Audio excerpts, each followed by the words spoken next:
walking alone, the streets are empty. The only thing I can see is my own silhouette. I'm getting stronger, step by step. The clock is ticking, but there's no time for regrets. I've been flying from town to town, from London to Taiwan. I've been all around the globe, trying to protect your soul. We are heroes tonight. We will fly above the sky. We are heroes tonight.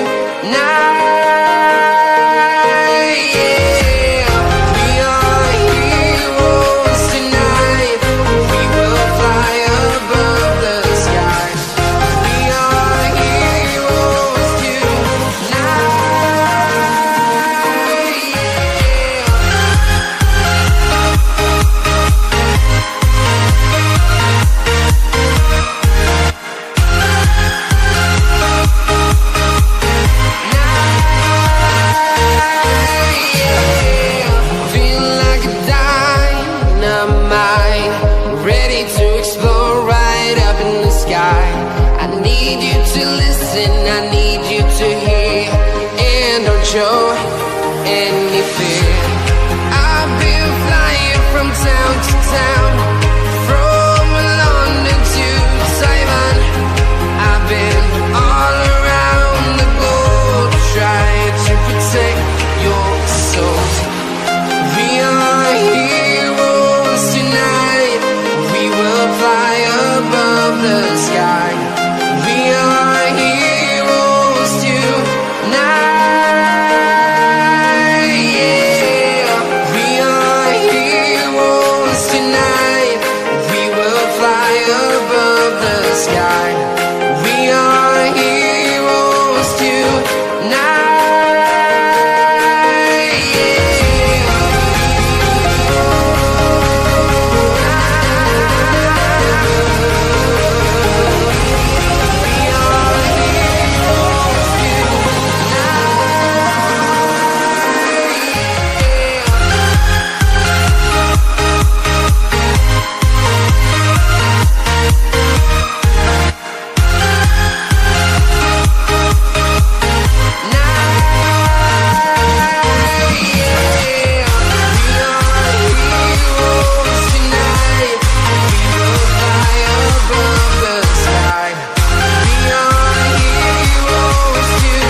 Town to town, from London to Taiwan. I've been all around the globe, trying to.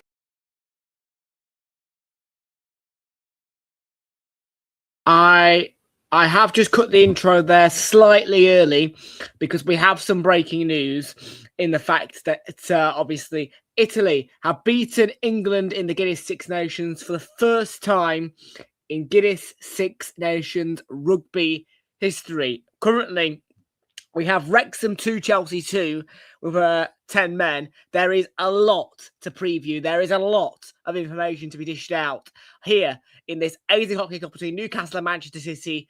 And we do have a new flashy intro for you. So I apologise for cutting the main intro off slightly early, but there is so much news to get through and there is so many results to get through. This is the Emirates FA Cup 5th round with Newcastle against Manchester City. A lot to get through.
Good evening, everybody, folks, and welcome aboard to Realltom Football. My name is Tom, bringing you the watch-along tonight for Newcastle against Manchester City, live in the Emirates FA Cup fifth round. If you do watch the replay, please do make sure you are leaving a like on the stream. Hit that subscribe if you're new. Thank you very much indeed, folks. To everybody who's here today, kick on the way for you at 8 o'clock in the Emirates FA Cup. Do apologise that I'm talking so quickly, but there is an awful lot to get through. And the first is breaking news in the sports world, in that for the first time in rugby history, and maybe the Guinness Six Nations most certainly, have Italy beaten England for the first time in Guinness Six Nations history, and that is inflicting a third straight Guinness Six Nations rugby defeat on England. So once again, that is breaking news from the sports world, that for the first time in Guinness Six Nations rugby history for the men, Italy have beaten England.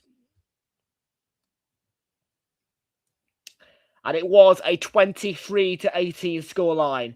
They are going to extra time. I've got that on my screen.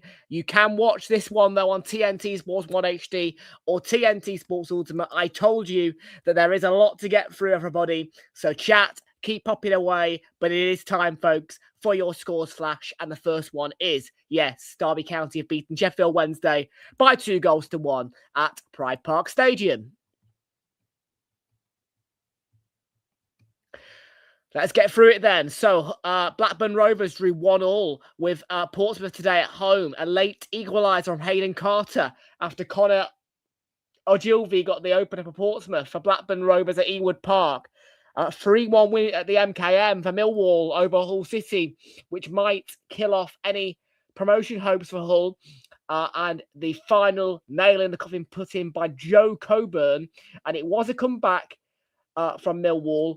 Of 2 goals. They got the opener through Jake Cooper. Joe Gelhardt, the former Leeds player, got the equaliser, but Mihailo Ivanovic and Josh Coburn got the 2 goals for Millwall to get them all 3 points. Both teams were down to 10 men, but it was a 2-0 win for Coventry at Bristol through Hadi Wright and Tatsuhiro Sakamoto's goals in the first half to get Coventry a 2-0 away win at Bristol. Charlton beating Birmingham City 1-0. Charlie Kelman with the final goal there.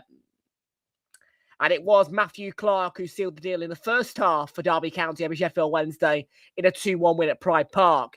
Ipswich, surprisingly, did not beat Leicester as they drew 1-1. Middlesbrough have a huge advantage as they play at 4:30 tomorrow, and they have the chance to take advantage of the dropping of points by Ipswich Town in a game they were expected to win.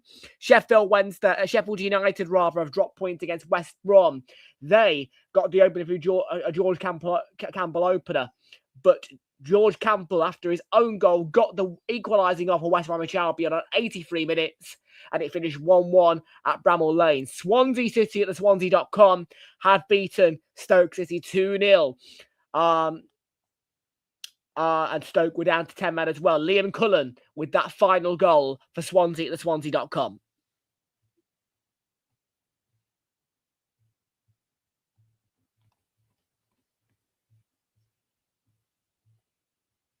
Let's move into League One and League Two, where we're going to dash through the results. But a shock defeat today for the top of the table, the league leaders, Cardiff, as they've lost 2-0 at home to Lincoln. And in fact, they're not the league leaders anymore, because it was a 1-point gap between the two teams. But Lincoln have gone right ahead, and they have beaten Cardiff on their own patch to go 2 points clear of Cardiff, who were going into that game the league leaders.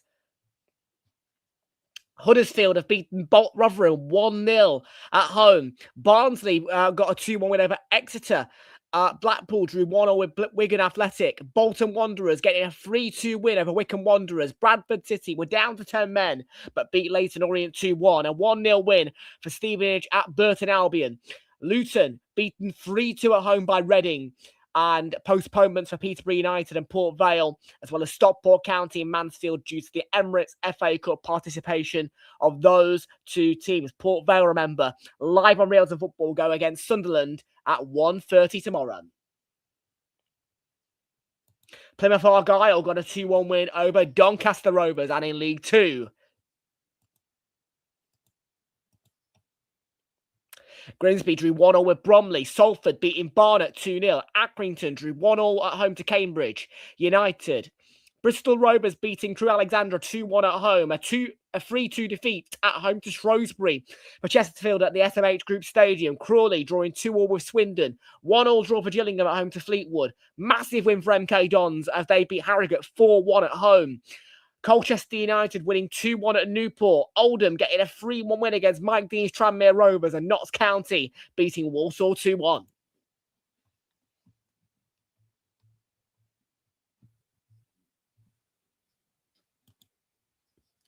Big up to Charlie. How you doing? Well, look, I'm not being funny, but I want to play Newcastle away in the FA Cup, right? You heard it here. I want to go to Newcastle. I want to play Newcastle in the quarterfinals. So that is the only reason why I am backing today Newcastle to win this game. I am not bringing title race bias into the Emirates FA Cup because there is enough of that with the Carabao Cup. The best, by the way. And we can keep having the argument. But I'm going to keep telling you this. Right now, in this moment, the Carabao Cup is the better ran competition of the two. And it is down to the way the semi-finals go.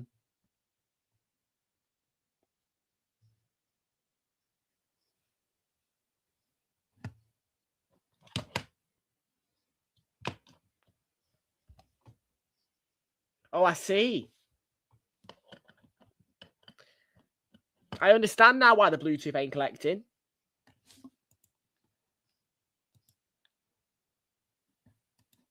Wow. Well, can Chelsea overcome their Wrexham troubles in extra time? We will find out the results of that game a little bit later on. But this is Newcastle against Manchester City, live on Realltom Football for the 1, 2, 4, 5th time this season. This is the 5th meeting between these two teams this season and the 3rd meeting between these two teams at St James's Park. Who will get the big W? Well, let's have a look at our team news and our match information.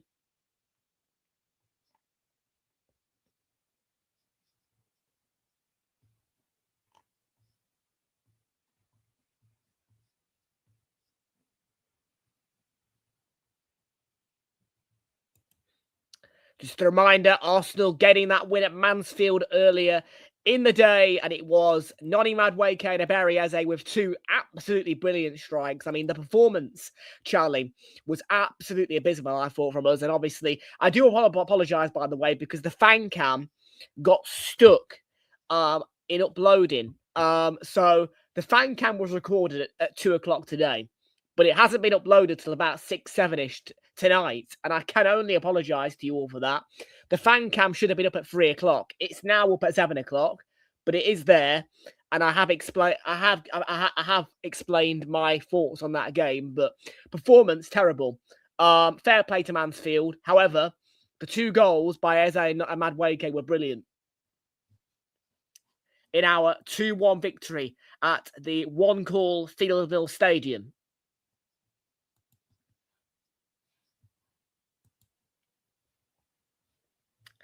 Okay, it is more for Aaron Ramsdale in goal for Newcastle. A back 4 today for them of Kieran Trippier, Sven Botman, Malik Thiaw and Lewis Hall. Playing behind the midfield, which is split into 2 parts, seeing a defensive 2 of Sandro Tonali and Joe Willock. Behind the attacking 3 of Harvey Barnes, Nick Voltemada and Anthony Elanga. Behind striker who scored the winning goal in midweek against Manchester United, William Asula. On the bench for Eddie Howe and Newcastle, Nick Pope, Dan Burn, Valentino Liferenta, Alex Murphy, Joel Linton, Anthony Gordon, Sean Neve, Jacob Murphy and Johan Visser. Aaron Ramsdale, by the way, started that Man United game, and the response from Newcastle fans to that was that they prefer Ramsdale over Nick Pope.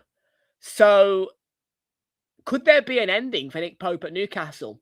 Because Newcastle fans have responded to Aaron Ramsdale's start on on Wednesday and said that they prefer Ramsdale. They think that Nick Pope is a bit of a liability.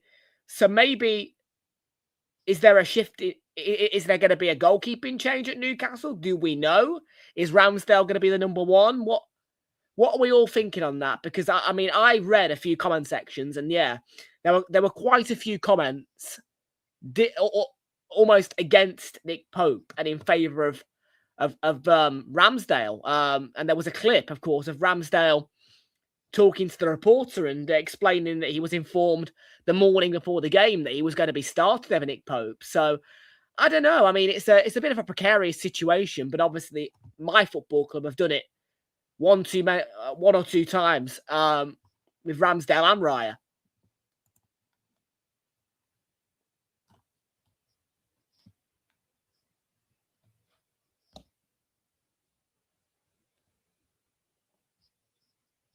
Wembley. Why the hell are my bloody earbuds not fucking connecting?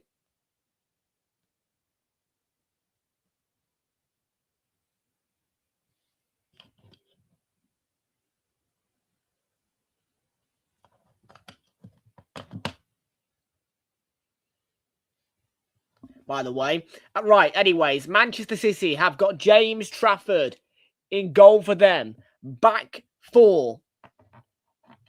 Nathan Ake alongside John Stones, Abdul Kadir Kusanov and Mateus Nunes. Then your midfield is a free today. They're playing a 4-3-3 of Nico O'Reilly, Tajani Reinders and Nico Gonzalez. Front three is Jeremy Doku, Omar Mamouche and Savinho. On the bench for Manchester City is Gianluigi Donnarumma, Ruben Diaz, Mark Gahey, Ryan Aït-Nouri, Rodri, Phil Foden, Bernardo Silva, Ryan Cherki, and Antoine Semenyo.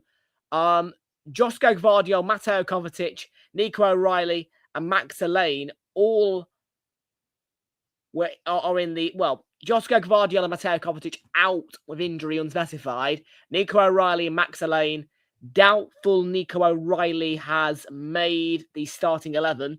There is no Erling Haaland in the squad, and there is no explanation as to why either. So it must be a continuous injury for Erling Haaland. So there's no Erling Haaland, which may be a benefit for Newcastle, though Antoine Semenyo is in great form.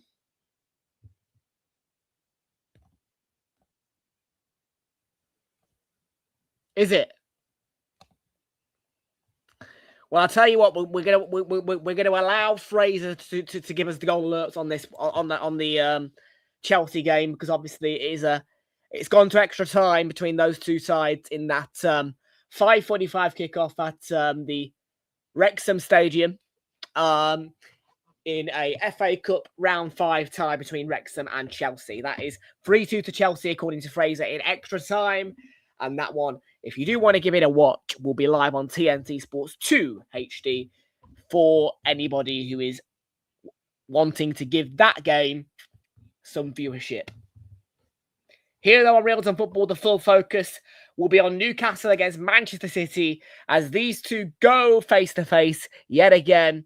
Manchester City have beaten Newcastle 3 times out of 4 so far this season. 3 times out of 4 this season, with it beating them twice in the Carabao Cup semi-finals to reach the Carabao Cup final against Arsenal. And also, the other meeting was in the Premier League at St James's Park, where Newcastle did beat Manchester City, and that was a 2-1 win for them. The most recent result between these two sides was a Premier League meeting at the Etihad, where Manchester City came out 2-1 winners. What will be the result today? Can Newcastle get another home victory against Manchester City for the second time this season? And can they knock them out of the FA Cup to give Arsenal fans some hope of that dream Newcastle away day in the quarterfinals?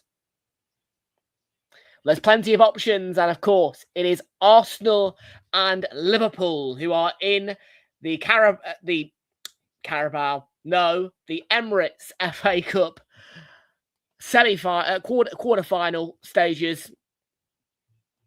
after victories against Wolves and Mansfield Town. Chelsea, of course, we are waiting to see what they do against Wrexham. It is 3-2 to Chelsea, though, according to Fraser. Let's get you through, though, to the kickoff at St James's Park, where Newcastle take on Manchester City live on TNT Sports 1 HD or TNT Sports Ultimate.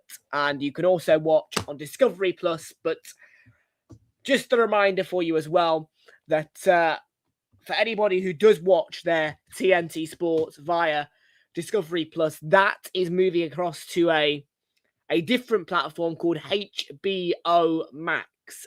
If I were you, I would get all the details of that via TNT Sports, because that is all I know. I'm probably not going to use it, but HBO Max will be replacing Discovery Plus as the streaming home of TNT Sports.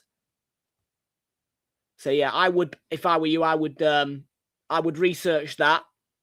I'm not sure they all want to start, by the way, from Newcastle.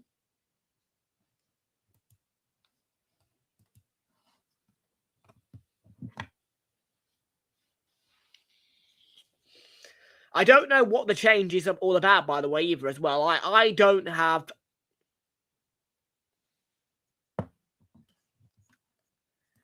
Simeone.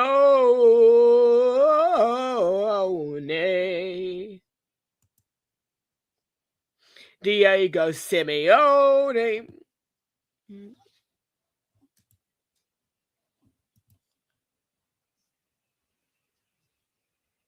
We want Simeone. Oh, we want Simeone.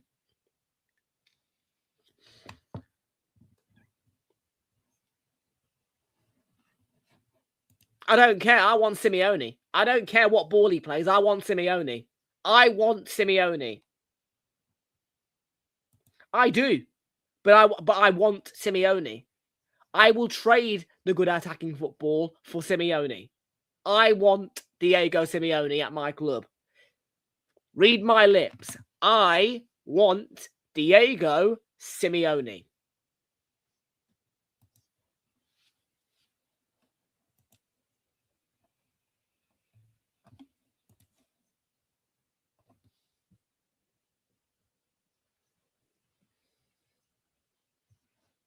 The best manager in world football, mate.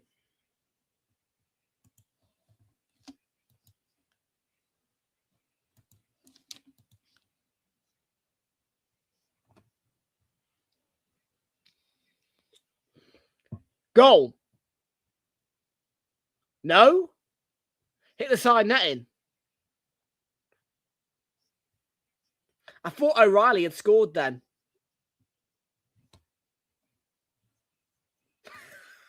Sorry, Luis Enrique, whose team lost 3-1 at home to Monaco the other day. Yesterday. Sure. Hansi Flick, is that Barcelona's manager? Cool. Not interested. Pep, not interested. I want Simeone.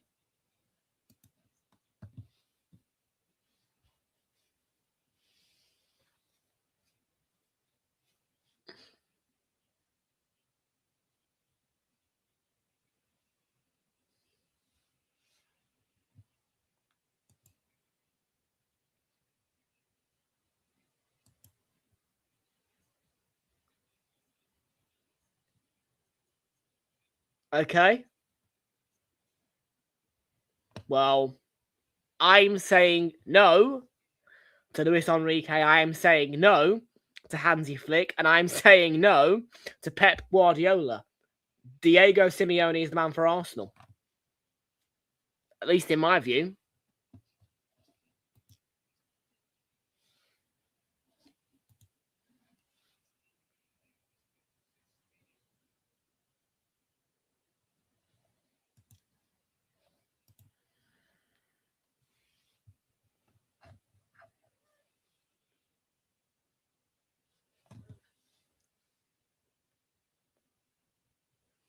Abdulkadir Kusanov. Lovely ball spread to Savinho. Reminder, there is no Erling Haaland at all today for Manchester City. He is not available at all. And I think it is a continuous injury. Of course, that injury is not specified by SofaScore, but he is not in the squad, and he was absent from the Premier League game that City have most recently played against Forest and whoever they played at the weekend due to injury purposes. So Newcastle have to take advantage of the fact there is no Haaland.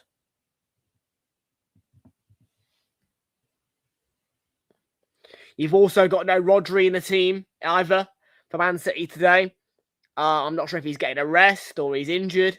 I think he scored a goal against Forest in midweek.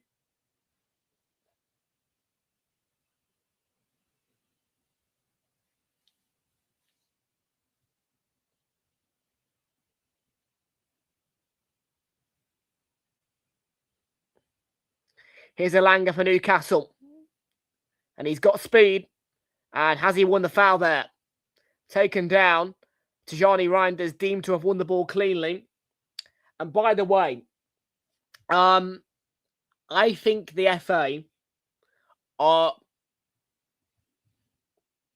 forcing all clubs and stadiums to have VAR equipped.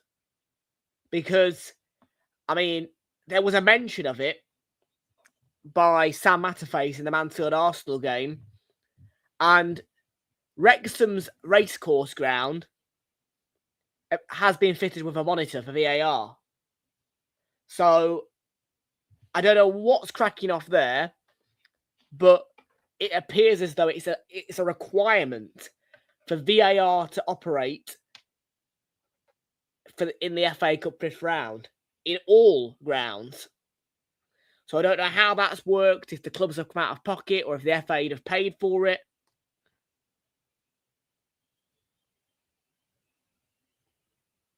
But I was surprised to see VAR operational at the racecourse. And obviously Peter Banks was sent to the monitor for a red card check, which was absolutely got on. I mean, it was spot on in the end.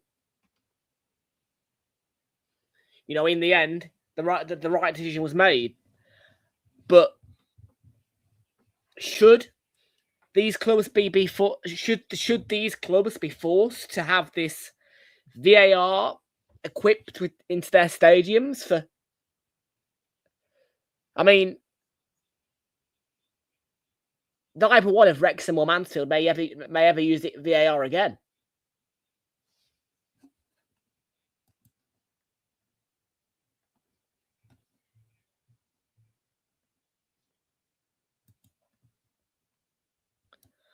By the way, they are about to hit half-time in the first half of extra time in that Wrexham-Chelsea game. And Alejandro Garnacho has put Chelsea in front for the first time in that game. And it is 3-2 currently, but still ongoing.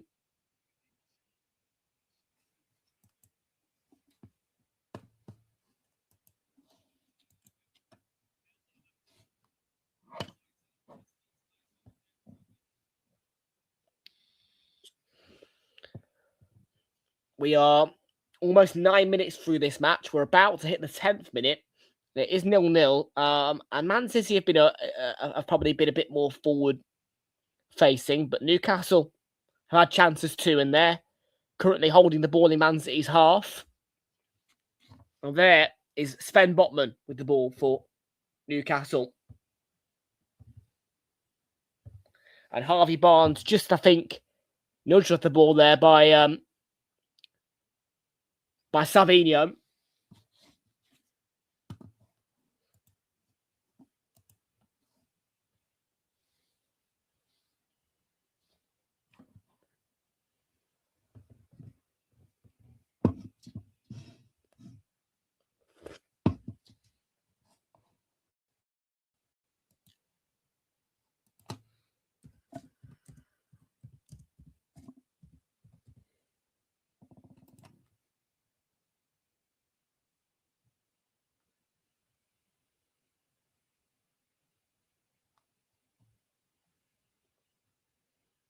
Oh, Sula's running through the middle. He's got John Stones. Oh, Barnes has got an Barnes. Oh. Well, I'll tell you what. Can we get a replay of this?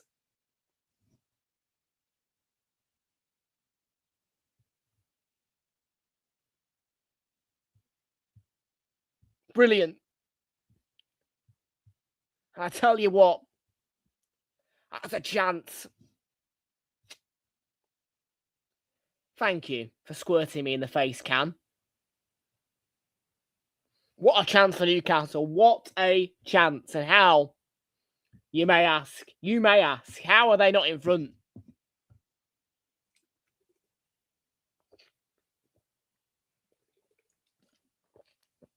Newcastle corner towards Asula. Wins his header. Trafford, spilled it off the line. And yeah, the chances Newcastle are having are carrying more threat than Manchester City's. They're making things happen, Newcastle. They may not have as many chances, but they're making things happen. They are causing danger. They are causing problems. And Manchester City may not be able to do that as well today because of the lack of Erling Haaland.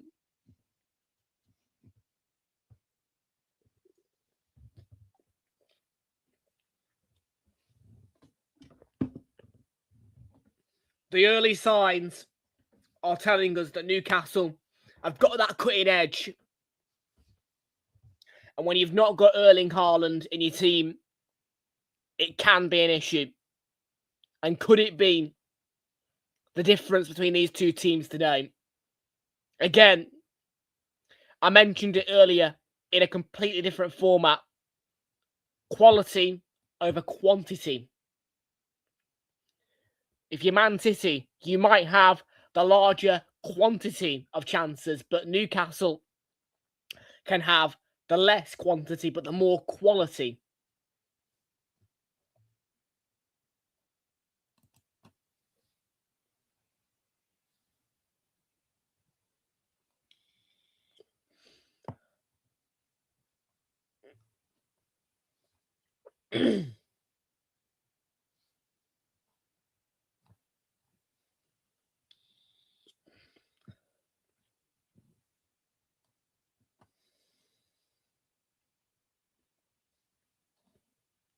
It is Blue Raz Damadade.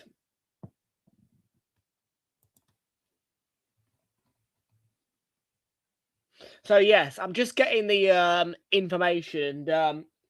Mansfield Town posted on their Twitter, VAR will be in operation for the first time ever at One Call Stadium. So yes, but I'm not going to do it. So that means then the FA have turned around and said, you must. And I think that's scandalous. I really do. Unless the FA are paying for this, why should the clubs in the League One have to have VAR equipped to their stadium when, let's face it, they are never going to reach the Premier League? Can I just say that? Like, I don't want to burst anybody's hearts here or burst anybody's bubbles, but are Mansfield going to get to the Premier League? No. So why should they have to have VAR equipped? They're a League One club. It's wrong. And now I have got more evidence. I have got more evidence to back up the fact that the Carabao Cup may not be better than the FA Cup, but right now, in this day and age, the EFL are running the League Cup, the Carabao Cup or the EFL Cup, whatever you want to call it, better than the Emirates FA Cup. It is fact. Okay? If you don't have VAR in your stadium in the EFL Cup, fine. Then VAR doesn't operate. If the ground is equipped with it, VAR will operate. Simple as that. And you don't get sent to Wembley for semi-finals in the Carabao Cup. You get 2 legs. 2 reasons there. How dare the FA turn around to Mansfield Town? How dare the FA turn around to Wrexham and say you must have VAR? to participate in the 5th round of the FA Cup, the oldest cup competition in the league in the world. I think it's wrong. So for anybody who now wants to argue with me about the League Cup being better run than the FA Cup in this day and age, you can jog off down the lane. Forcing League One clubs to have VAR fitted when they might not be able to afford it. I mean, sure, pay for it, but it's still wrong.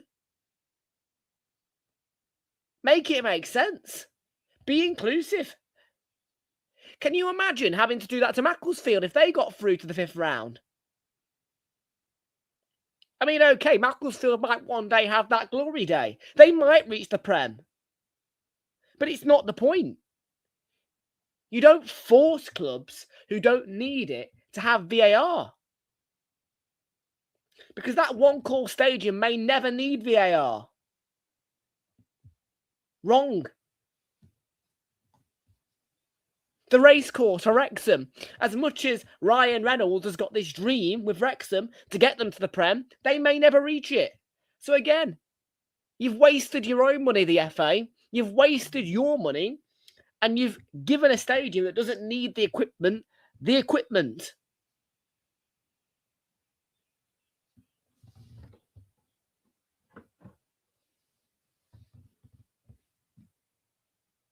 I mean, can somebody tell me a good reason as to why it should be acceptable for stadiums and clubs to have to adapt to Premier League clubs or whatever to participate in the FA Cup? Can somebody explain that to me? Can somebody explain to me? Because for me, it's wrong.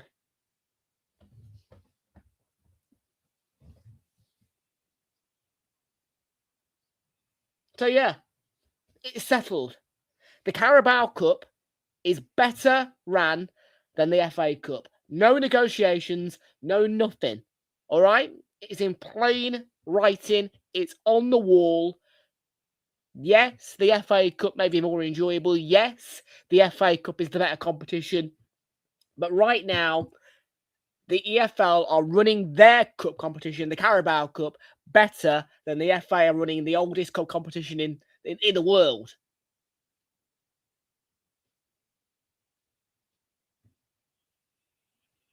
Yeah. So, Barnes has made it 1-0 to Newcastle. And VAR will probably have a look. Just like they did at the One Call Stadium maybe today. Just like they did at the racecourse today. You get me point? You will. And I will call out the FA for it.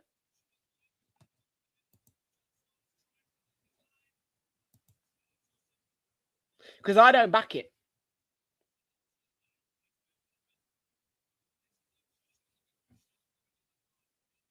I don't back the oldest cup competition all of a sudden having... Yeah, I can't. I've laid out the evidence. 1-0 Newcastle. Brilliant goal by Harvey Barnes. Brilliant goal. What a finish. Opens up his body and just lifts it over James Trafford into the back of the net for 1-0. And Martin Fletcher's loving it. But no. I mean, look. If you guys aren't going to listen to my words, because I'm not getting any response, by the way, to this rant. So, I mean, look. I don't know if that's exciting. I do not know by this tweet if Mansfield are excited to say that or what. But should a club in League One have to be saying these words in order to be eligible to participate in the FA Cup? Because that is the interpretation that I am getting. No negotiations, no nonsense. My opinion is perfectly valid. Yes, a lot of people like the FA Cup. I like the FA Cup. But the Carabao Cup is being ran better at the minute. You do not force League One clubs to have VAR equipped to their stadiums. It's ridiculous. It's scandalous.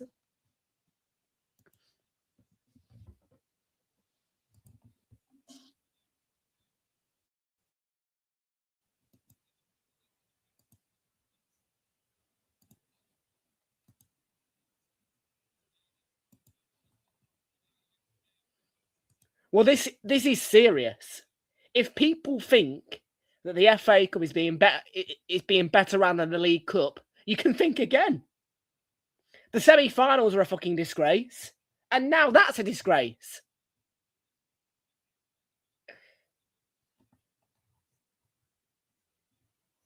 Wow. Big moment.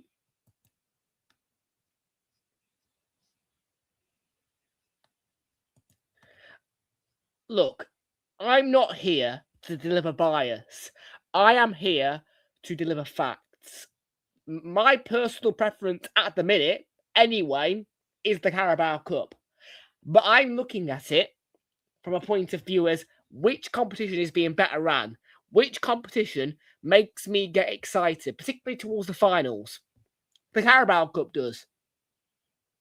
I do not get excited about semi-finals at Wembley. That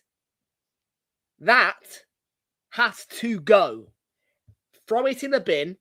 Get rid of that rule. And by the way, yes, I can call this out. Do you know why I can call this out? Because right now we are on FA Cup weekend. And if people want to try and debate with me about which competition is being better run, I'll deliver the facts. No competition in world football should ever have semi-finals at a place like Wembley. Ever. But this, VAR will be in operation at a League One stadium by force of the FA, not said in a tweet, but believe you me, by force of the FA. Congratulations. The Carabao Cup is the better ranked competition. You can enjoy the FA Cup. You can love the FA Cup. But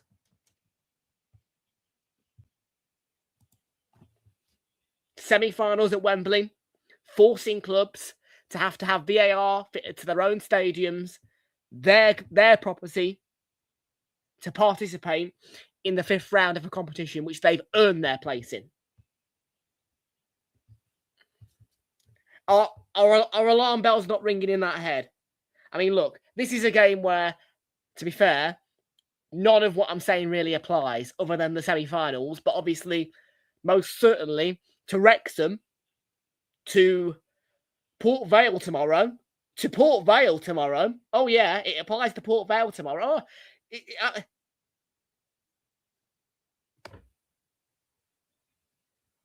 And I didn't know this until I heard Sam Matterface say earlier about check.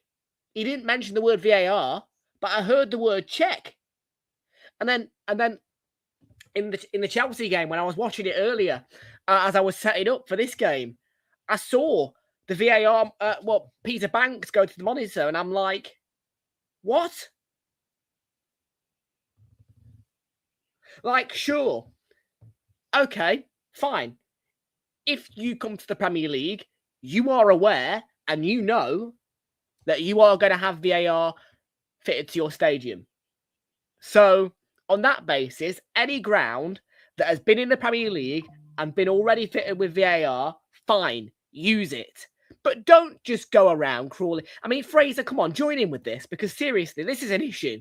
You can't just go to clubs who haven't been in the Prem, modern day, and say, all of a sudden, this season, you must have VAR to participate in the fifth round. And believe me, I don't need to read no shitty article to know what the FA are saying. Yeah? I don't need to read no shitty article. I don't need to read into it. Because I already know that's false. Mansfield would have VAR equipped to their stadium if they didn't have to. Be real with it. Would you have VAR equipped if you didn't need it? No.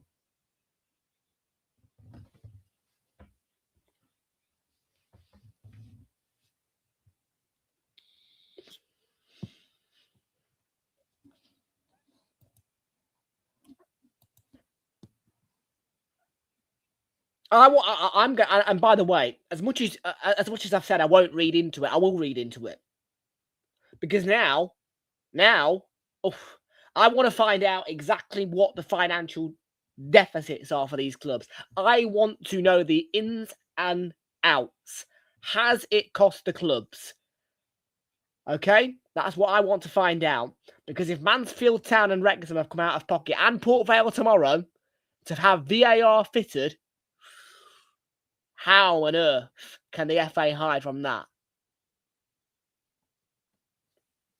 And believe me, that will be when maybe the term "the game's gone" applies.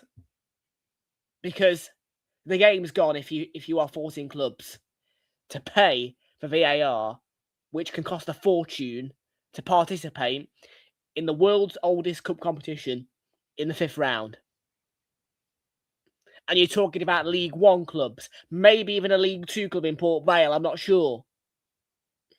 You're talking about maybe a non-league club in Macclesfield who came close against Brentford.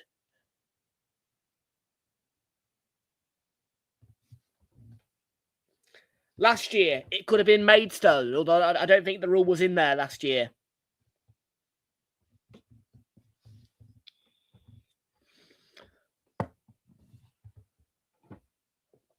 I'll end it there, but think about it. Think about it.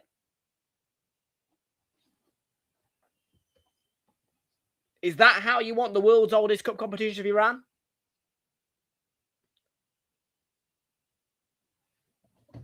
It's no wonder I prefer the Carabao Cup. It's no wonder, and I know that shouldn't piss me off, but it does. Because you hear Gary Neville and all these pundits talking, there's pundits out there who do mention small clubs, financial issues.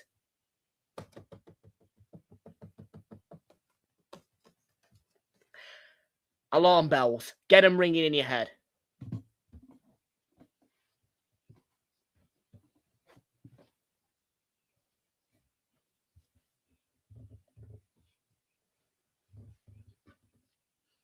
You think about it.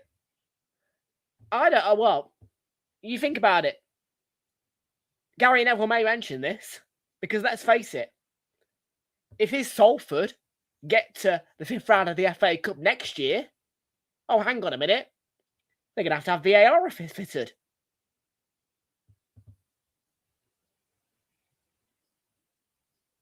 I mean, the prize money isn't even that great, I can't imagine.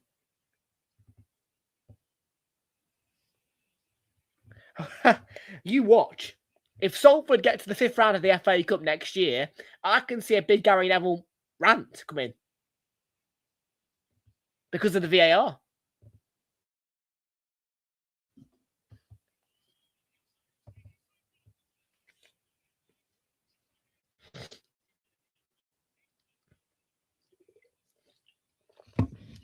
I haven't got the first clue until the draw's been made.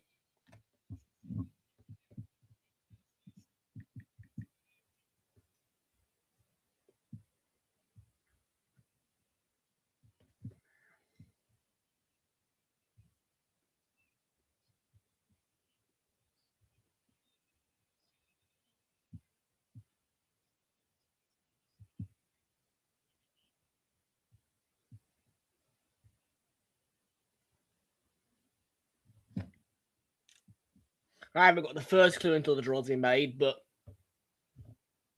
well, just you imagine if Port Vale beat Sunderland tomorrow. Because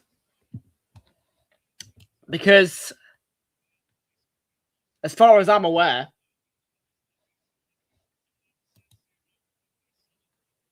it's Wrexham 2, Chelsea 3. And so I think Port Vale will be the last remaining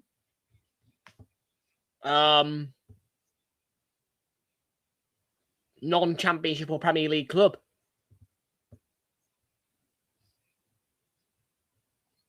I mean, yeah, 3-2, Chelsea.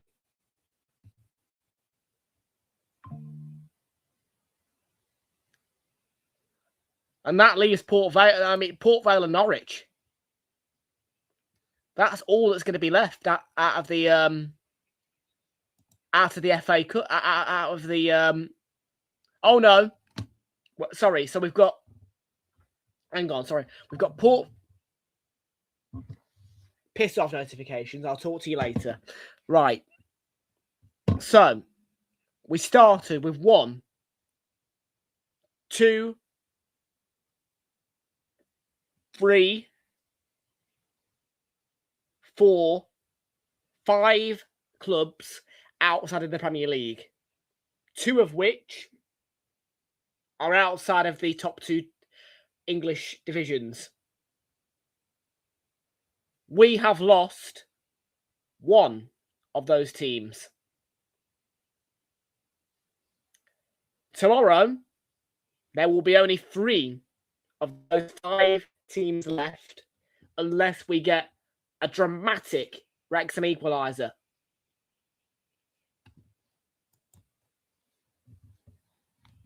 Is it 4-2, is it? But do you know what? Do you know what, though? I mean, look, I like Leeds, okay? I am one of the few people who likes Leeds United, okay? Now, I was told, as a young'un, nobody likes Leeds United. Strangely enough, I find a way to like them. But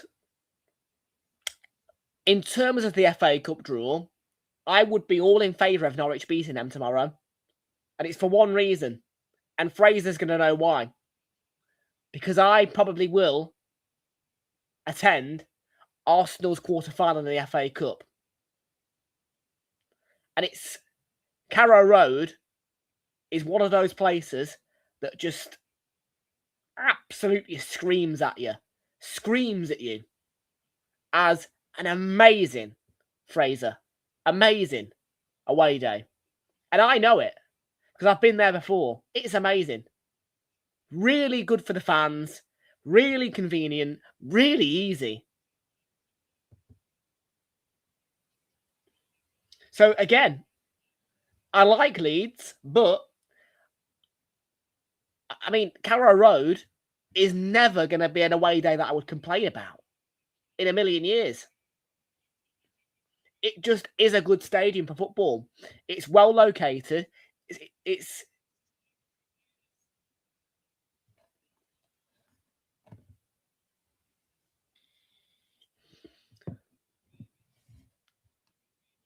absolutely perfect, really.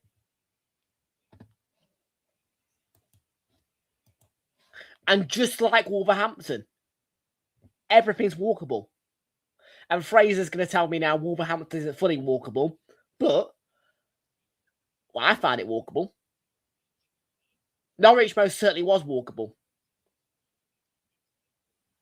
And any time a football fan comes across that kind of place on their away travels, you're going to get a thumbs up for it. Even if the stadium's shit, and by the way, the stadium ain't shit. Delia's plumbing pastries, sausage rolls, pies, they're all amazing. Oh, I love it. The food there as well at Carrow Road is great. It's good food. It's not shit. It's good food at Carrow Road. You get good food at Carrow Road. Strangely enough, Delia is the owner of Norwich City, and I believe Delia is some kind of chef, so you get good food.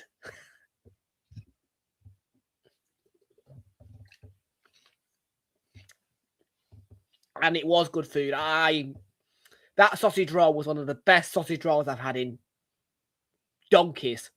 And that was at a football ground.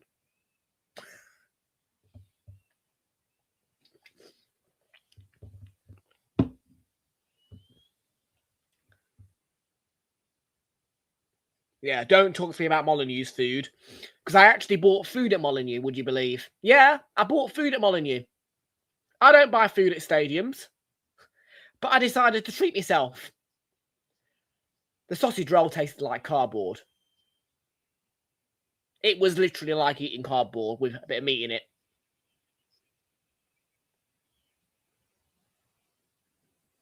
Awful.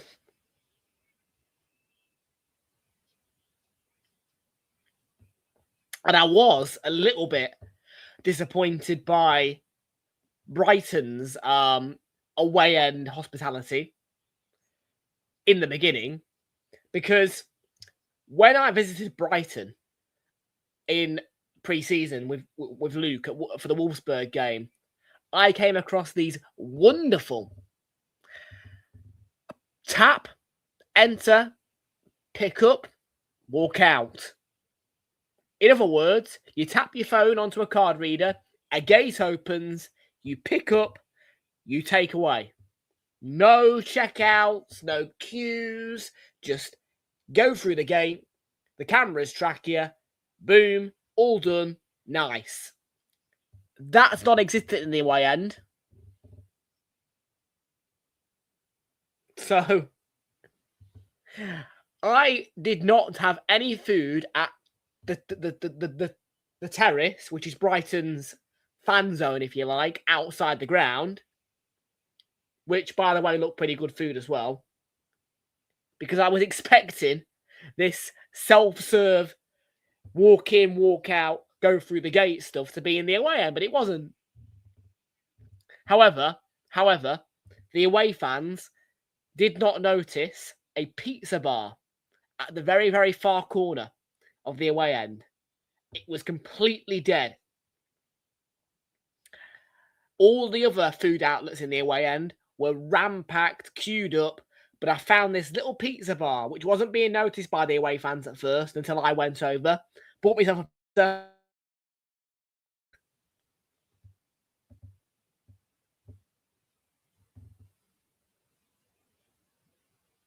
So clearly, that one needs to be a bit more advertised. I mean, yeah, if you go in Brighton's away end, like I say, the far right at the very bottom, there is a pizza outlet, and it is pretty hidden away. I'm not gonna lie. There is a sign though that says, I'm not sure what it's called exactly, but pizza this way, something pizza this way. I spotted that sign. I had a look. I was expecting there to be a huge queue. There wasn't. There was nothing.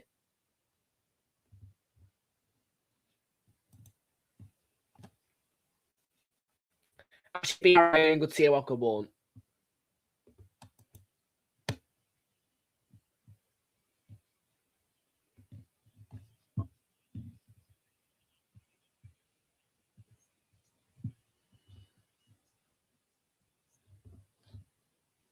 I mean, I can't wait for more big away days next year. I really can't. But can the FA Cup deliver for me? Can the FA Cup draw give Arsenal fans a chance at a good away day in the quarterfinals? Because the Carabao Cup has been... Oh, my word, it's gone in. It's only just crawled over the line.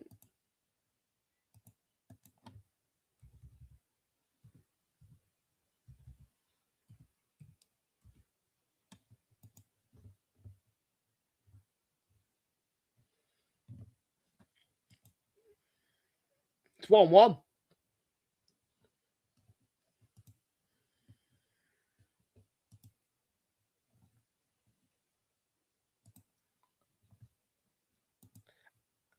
Wrexham, by the way, are out. It has finished 4-2 Chelsea.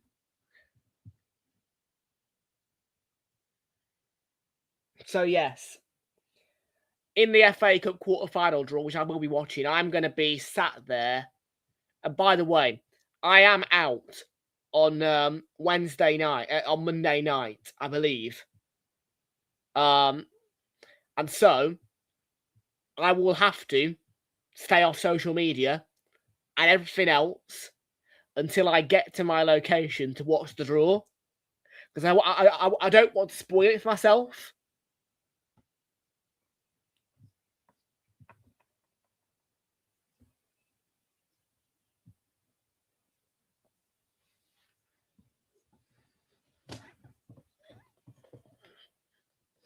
That's what I'm going to try and do, because I am really excited for the quarterfinals. Like, genuinely, I I have got my hopes set on specifics.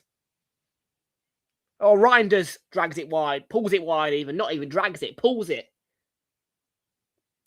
But no, subject to the results, I know what I've got my eyes on. I know what the prizes I'm looking for are, if you know what I mean. Not bad, not bad. But yeah, I know what the like. You're looking at a claw machine in an arcade. That's what this FA Cup draw is for me, because I'm looking for the prize of the best away day to come out of that draw for Arsenal.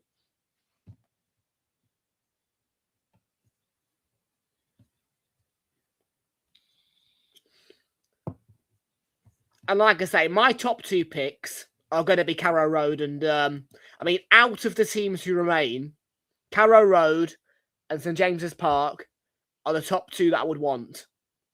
Stamford Bridge I've already done this year, so I'm not too bothered.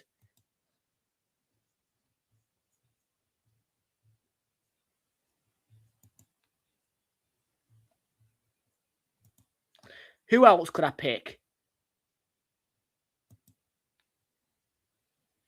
Who else could I pick? Now, St Mary's, if Southampton beat Fulham tomorrow, I'd be all up for that. I would be all up for that.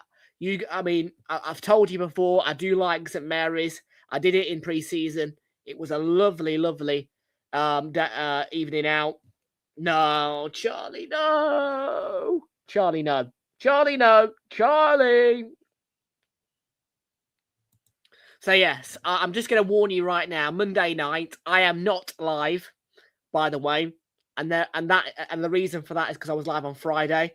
I'm not going to be doing Friday and Monday for the FA Cup. Okay? I don't love the FA Cup enough to do Monday and Friday.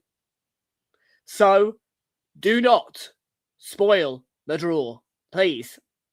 Do not. If you spoil the draw, I will be fuming. Because I can't watch it live. And I am going to stay off social media to try and allow myself to watch the replay of the draw and make it still a surprise for myself and not get it spoiled. Do not spoil that draw for me, because there are some away days there that I am licking my chops at.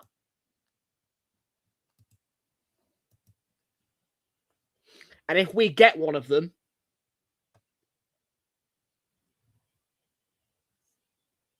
yeah. If we get one of those, I mean, look, like I say, oh, mate, it's incredible. The food is actually good. Can I just say that? The first thing I'm going to say to you, and by the way, I have a lot of praise for that city where that club is. I think it's a great, but the food at Carrow Road is good. The food at Carrow Road is good. Like, it is good. I can't lie. It's good. Don't wind me up about those semi-finals. They're a disgrace. They're a disgrace.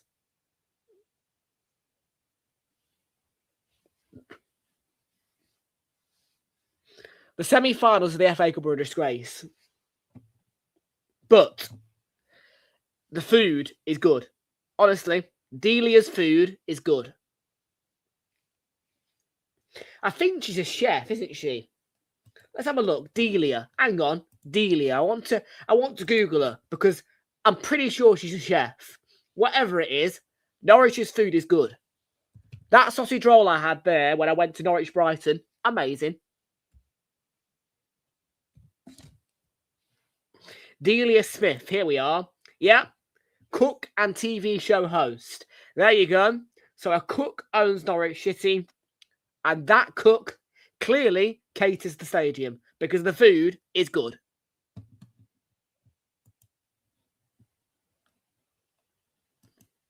On top of that, the stadium is entirely walkable from the train station. And it's actually a good ground to watch football, I can't lie. I really enjoyed watching that game at Carrow Road. Nice stadium. It's a nice stadium. And there is a rather expensive Holiday Inn right next to it as well.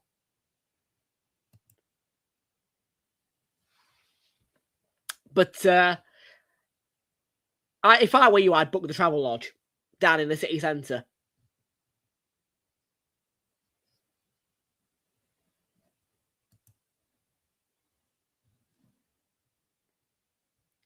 Yeah, better get a Travel Lodge, eh? I like a Travel Lodge. Don't mind it. Better get a Travel Lodge.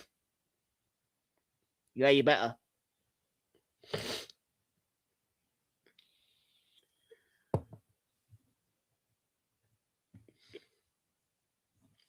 I tell you what, one bad that either in Brighton.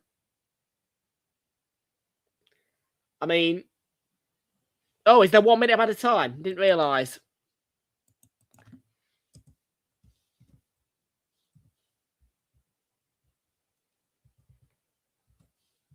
Oh, the view.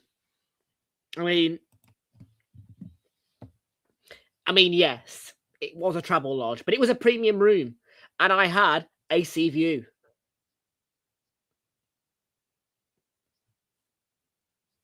And waking up to that sea view, when I opened the curtains, looking at the sea, I could only see the sea, and it was like, wow.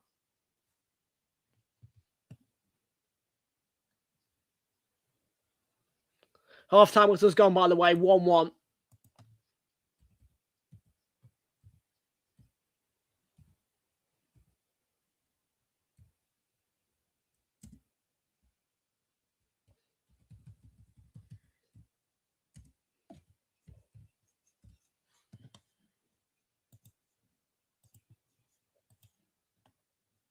Yeah.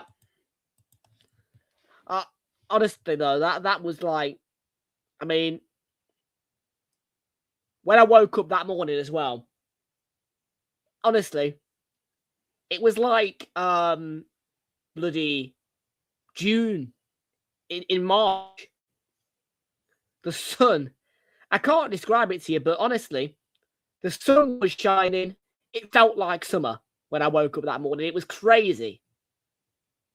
I woke up that morning down by the seaside, and on the 5th of March, it felt like bloody summer.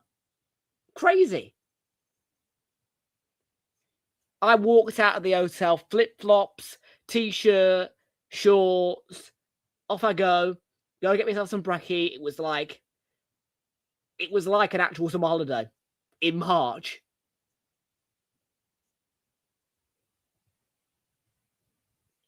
That little bit of heat could not have been better timed. Because I tell you what, since I've come back, the weather's been grotty. And it ain't getting warmer either. The highest I've got in the next 10 days is 12 degrees. But on Thursday morning when I woke up, it was already 11 degrees.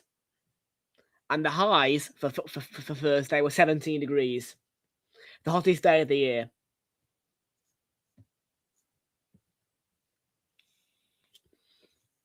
And I thought, well, my instant thought was, I'm a lucky sod. I'm a lucky sod.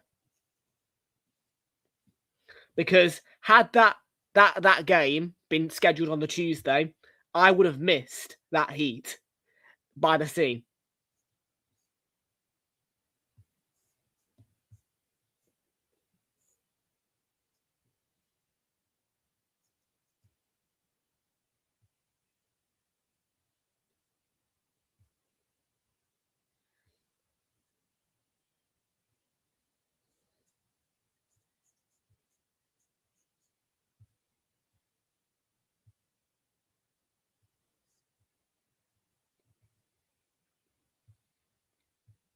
So yeah.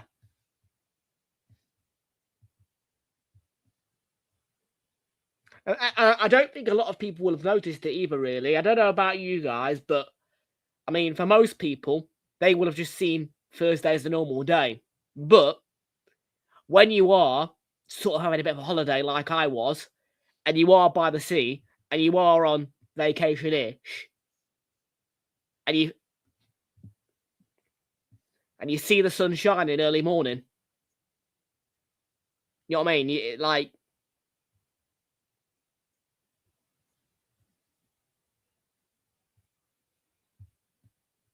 like I say, a lot of people won't have recognised that heat.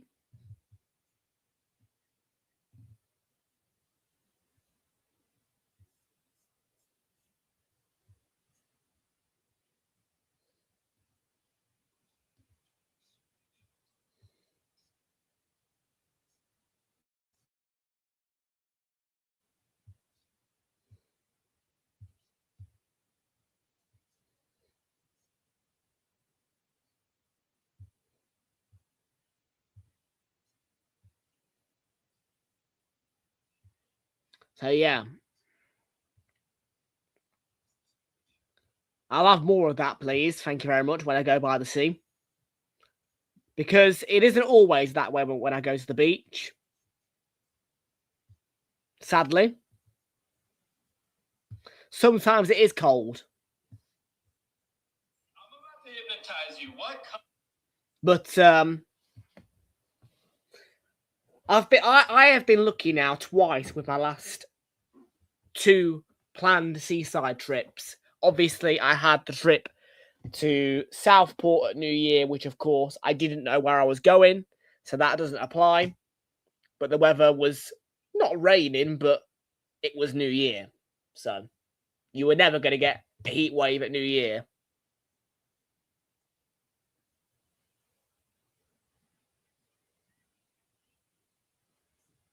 But no, that's twice now, really. I've had a look at the Sparrow, really, because obviously I had my trip down to Bournemouth in September, mid-September, and I had a heat wave-ish. It was warm. It was lovely. And then a little tiny spurt of heat, bang on time. And again, one day later or one day early that match, I could have missed that heat.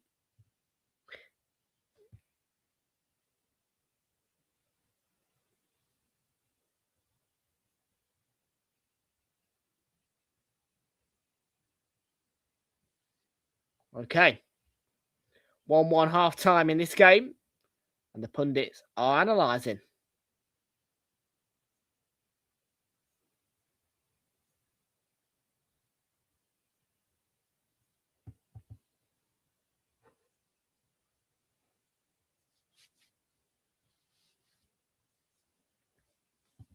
With the score at 1-1 at the minute.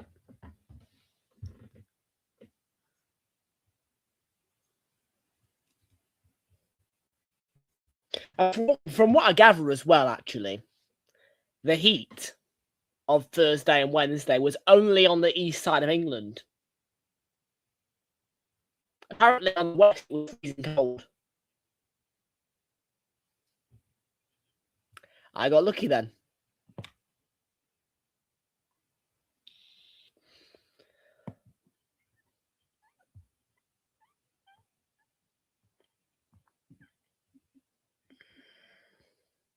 I got lucky.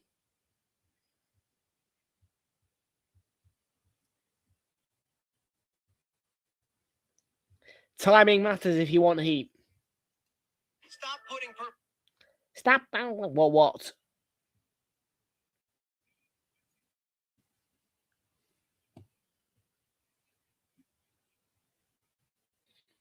Speaking of timing, I've got a bloody exam on Monday. Yeah. English. I need it, though. I need qualifications, so.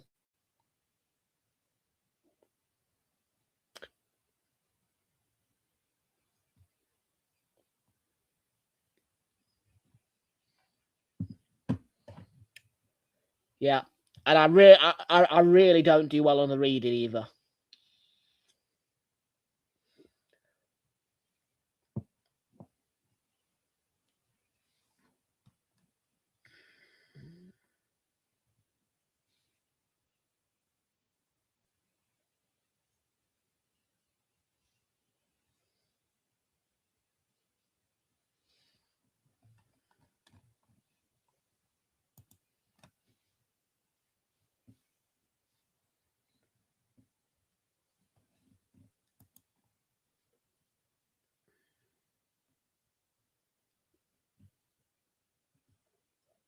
I need to get back to this guy on Twitch as well, don't know, about the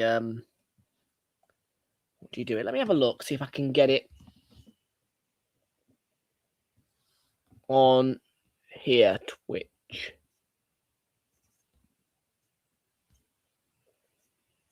Nope, not downloaded. Okay. Yeah, I need to find him because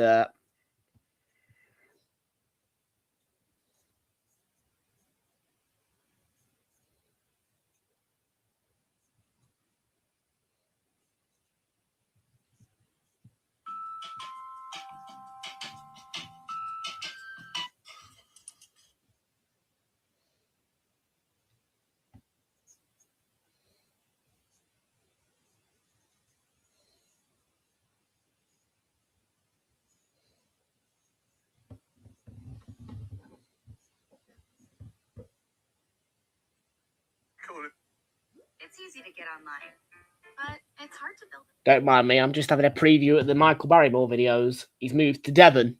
If you don't know who Michael Barrymore is, recommend giving him a watch.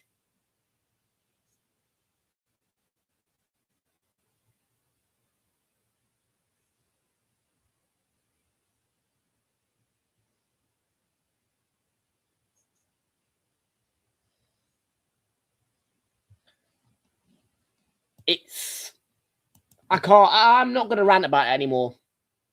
But I think that people should get the memo, the fact that VAR was in operation today at Wrexham.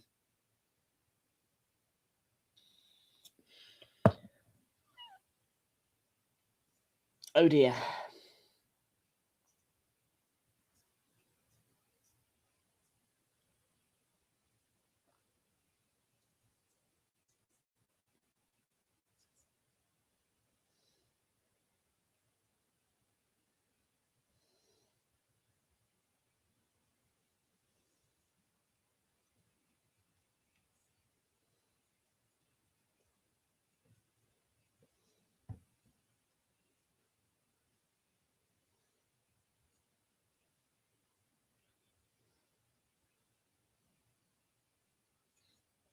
Smash a like if you haven't already. Only got 2 likes on the stream.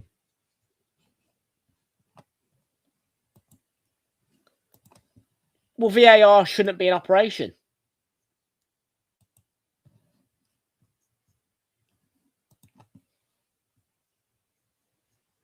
Not at Wrexham. Not at Mansfield. But it has been. And it's wrong.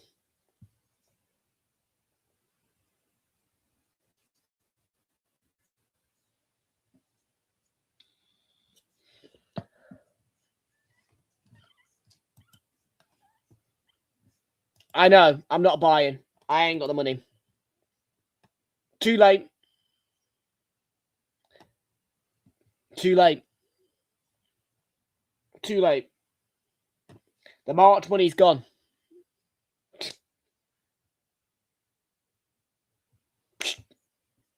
Gone.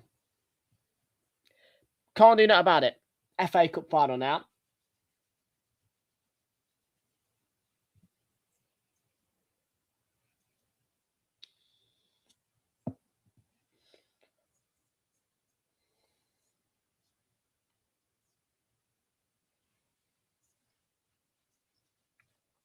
And do you know what? Money well spent, I have to say. That trip to Brighton was the bit of relaxation I needed. Because I don't get to stay in hotels very often. I don't. But when I do, I always come out of a hotel feeling relaxed, well slept.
I haven't got the bloody.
Second half starts getting underway.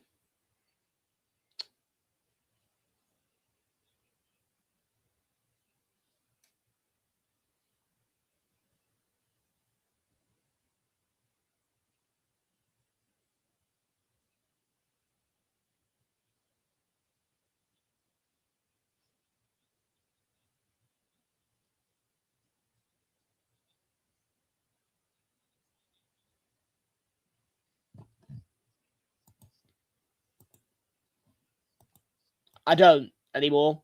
I don't need one because I don't use streaming sites anymore.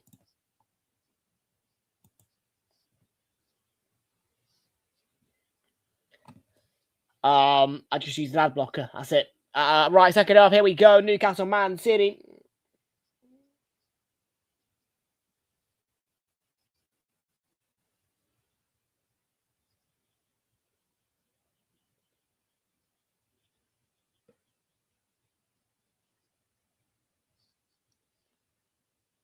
We are off and we are running for that second half. Here we go. Don't mind me, but I'm just going to quickly.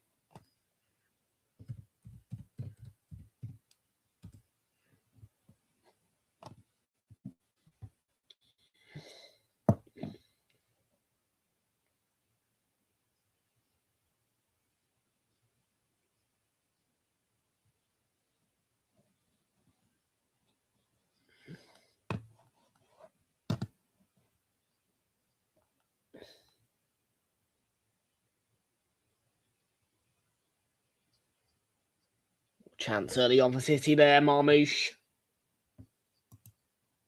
With that chance.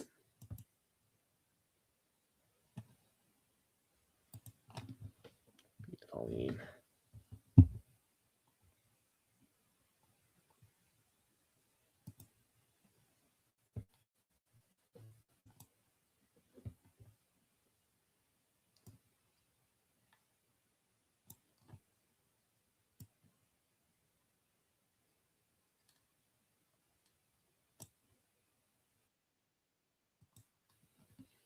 Right.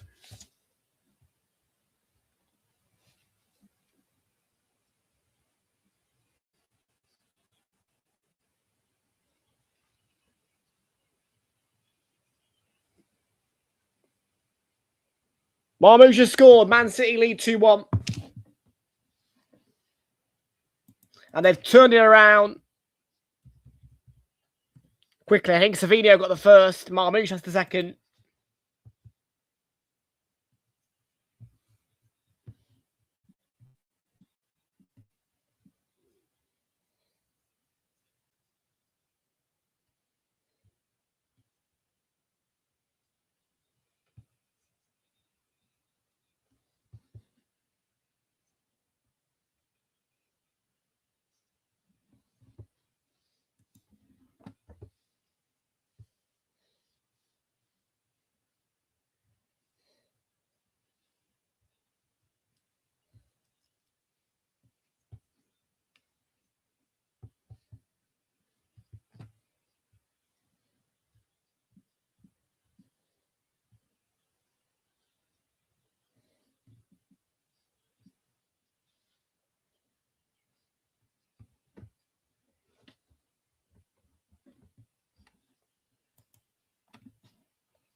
I'm 5 seconds ahead of you, Emma.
So 2-1 Man City, 5 minutes into the second half.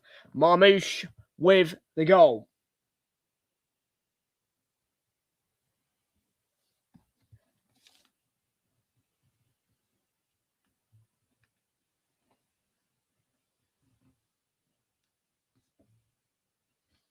City are starting to dominate.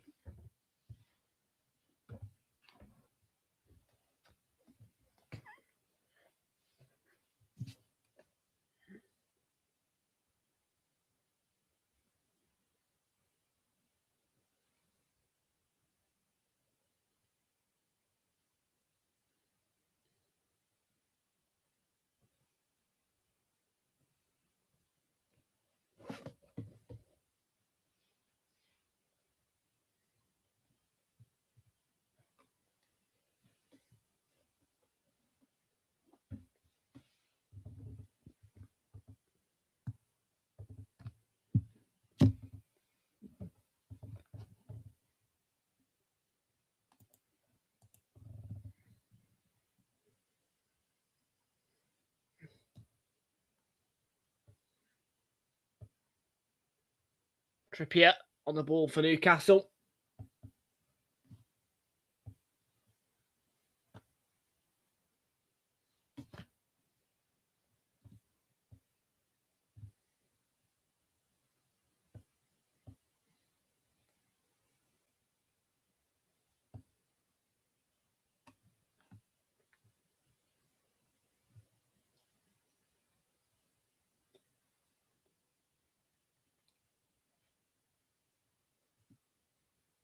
Anthony Gordon.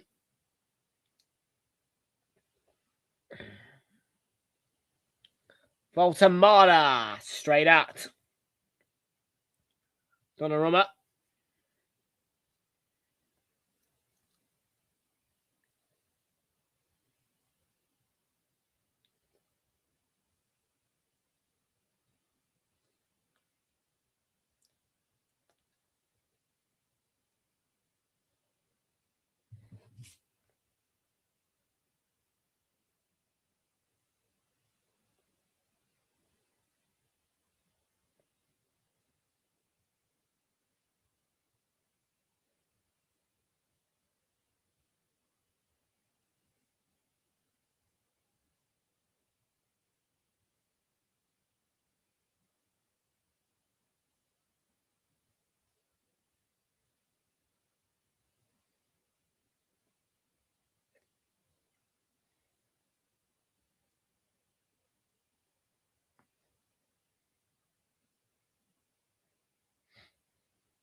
Don't use my full name. You'll get, in fact, well, no, you are going to get, the next time you do that, you'll get banned. Well, not banned, but you'll get timed out because I can't have that. Comment will be deleted on YouTube.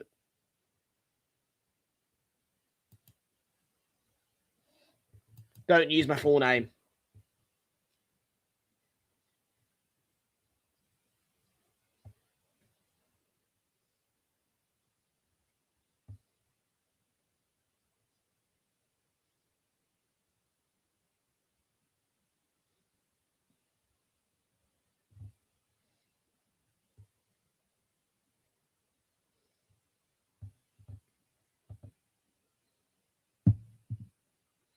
Well, you can't use my full name on here, mate. I don't like it. I don't mind. People know my full name, but I don't want it being used on here.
Martial.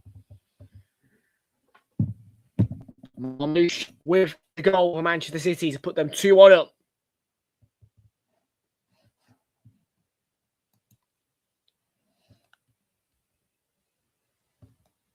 Foul free kick.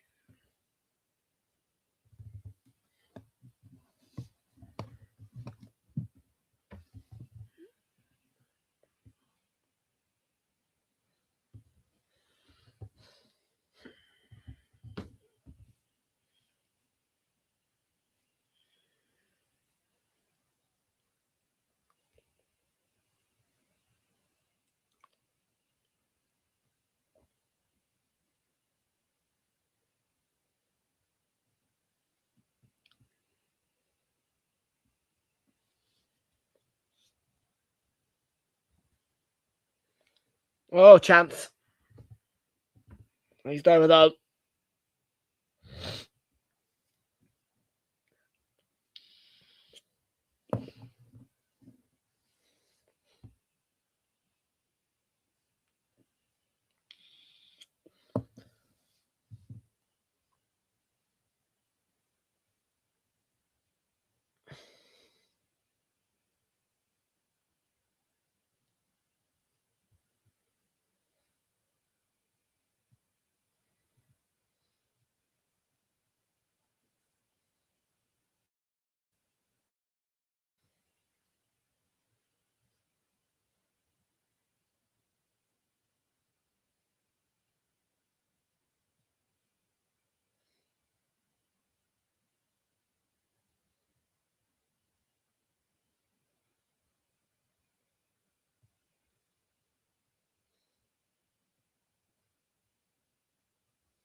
Well,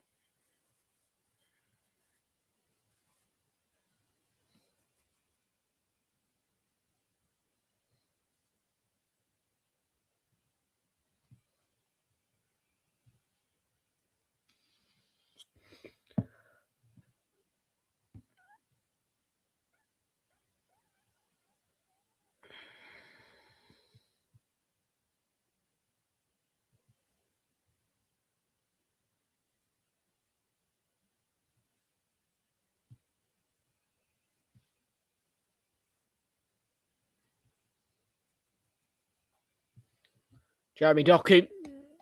It's all City in the second half of the minute. We're about to hit the hour mark. Ryan Dizzo.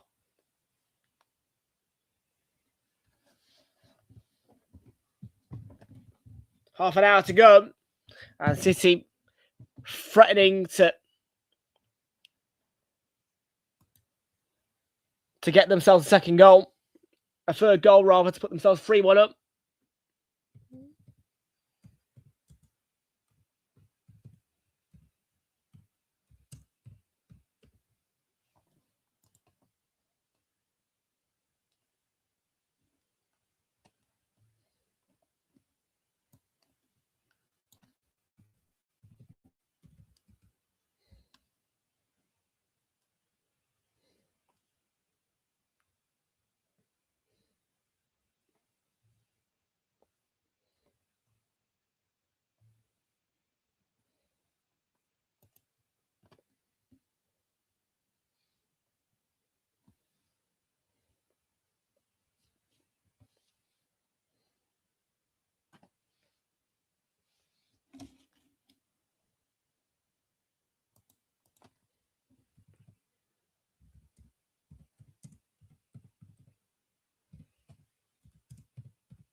Okay.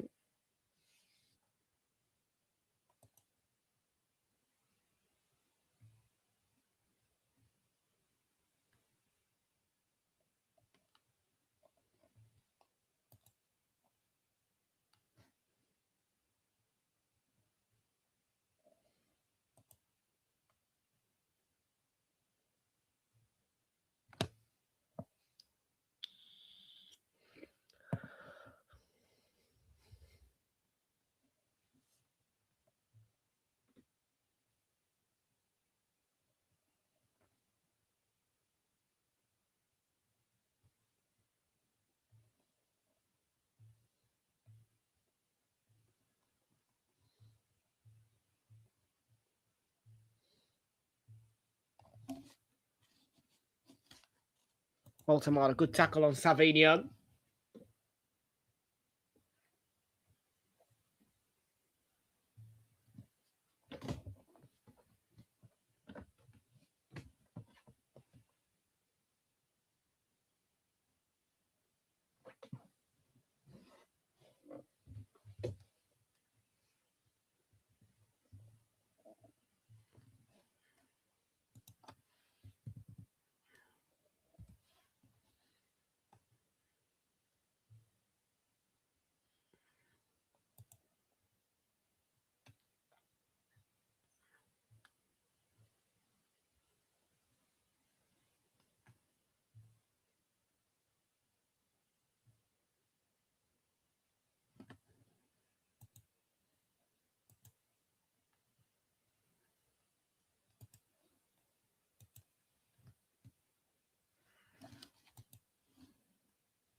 Not much happening in this game, really. It's all City domination.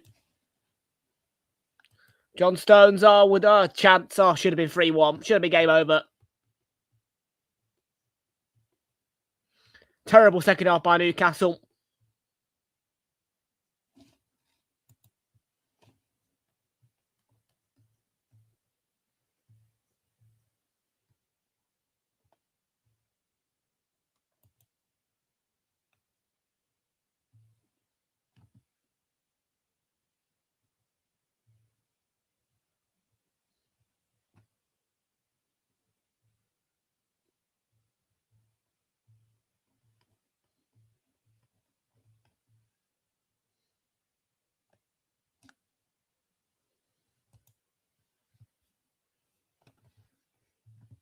Ah, 3-1 game over. Surely you'd imagine Marmouche looks to have settled it for City. And it's a brace for him.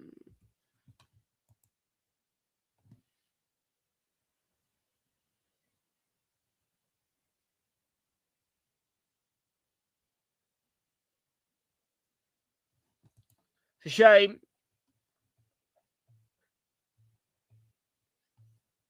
But Marmouche has surely won it.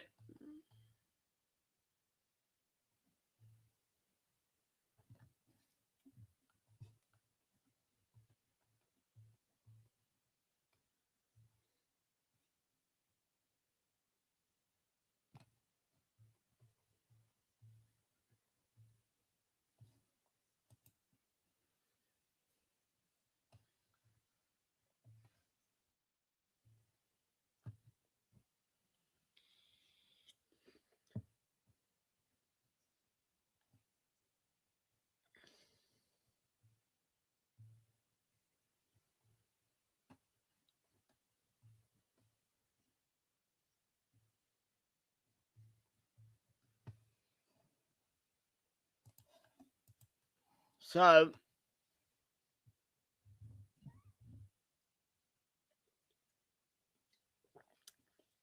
Marmouche's 7th goal against Newcastle. And he's in total, and he's second on this 9.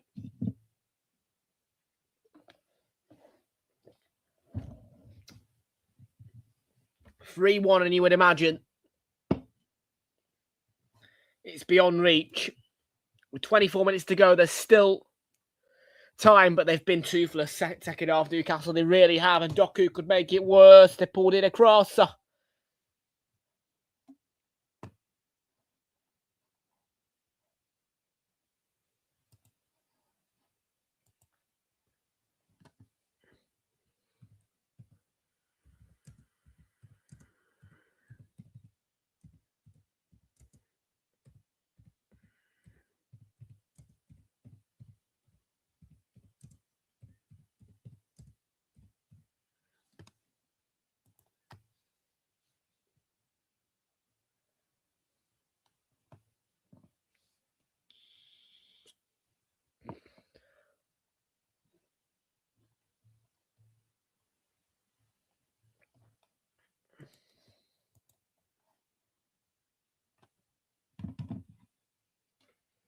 Well, I'll tell you what, this has been a poor display by Newcastle second half.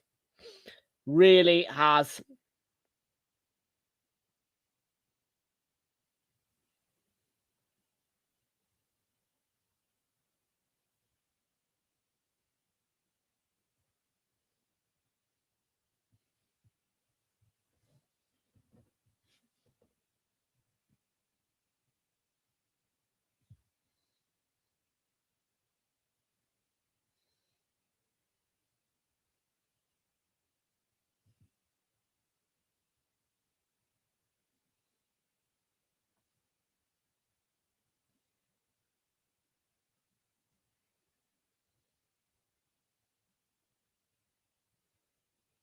Yeah.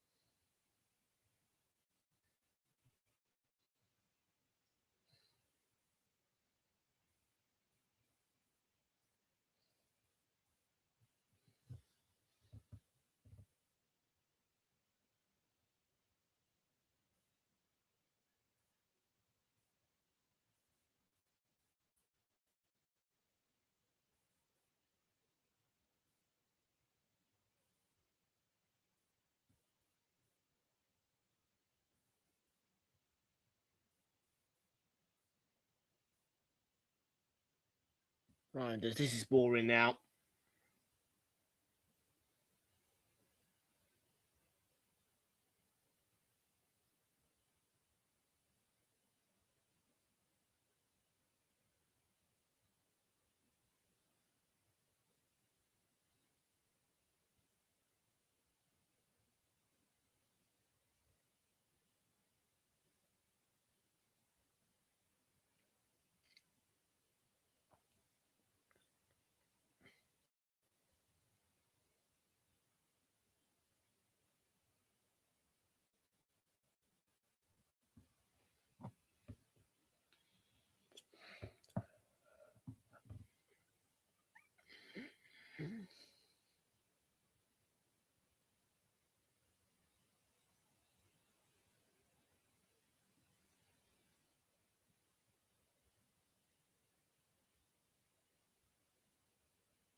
Well, Willock's on the right. Yeah, I'm sorry, but Newcastle have been pathetic second half. I can't lie about it.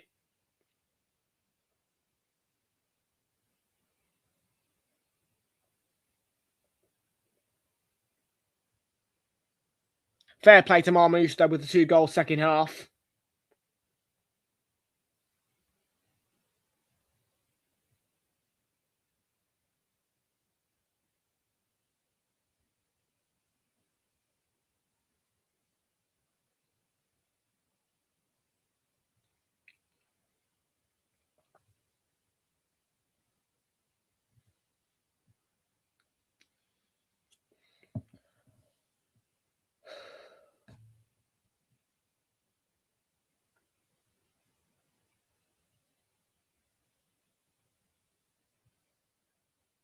Baltimore is going to be replaced by Anthony Gordon.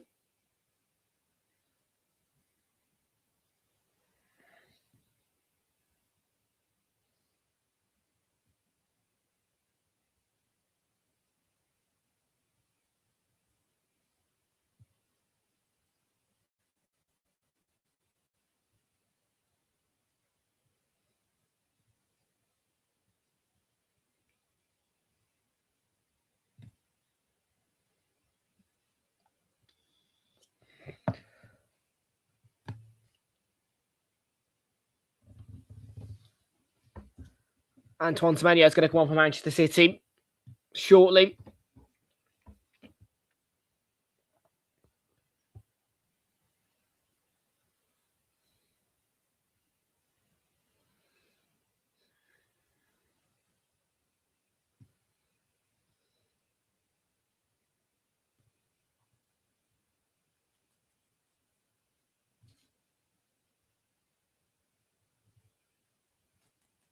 I mean, no hat trick from Marmouche, but he's coming off of a brace, and a brace that looks to send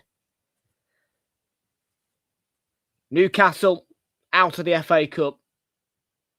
There's still time, but 80 minutes.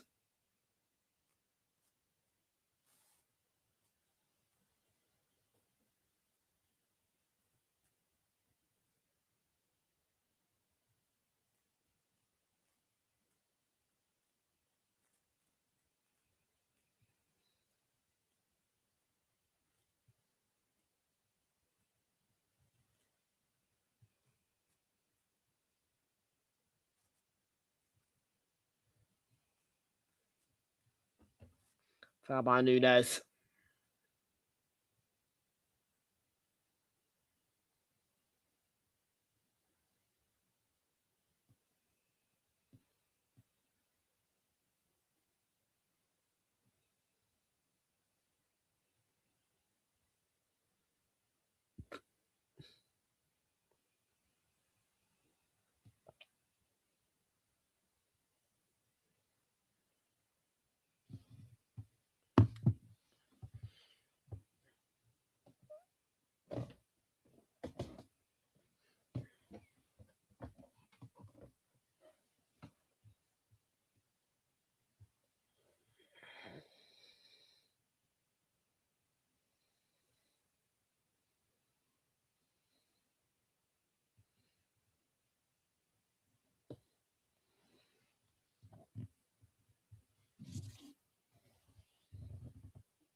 Final 15 minutes of the game, and that's a forward ball. Trafford dealt with it though. This Gordon.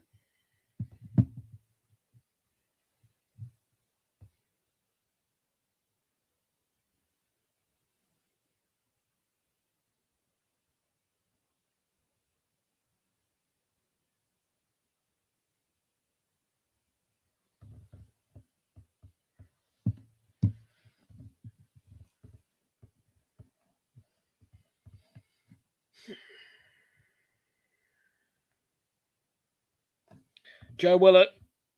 Finally, Newcastle are showing some life. 14 minutes to go. Willock's cross. Bond is in there. Newcastle are going to get a corner. 3-1 down. Can they pull it back to 3-2 at the least?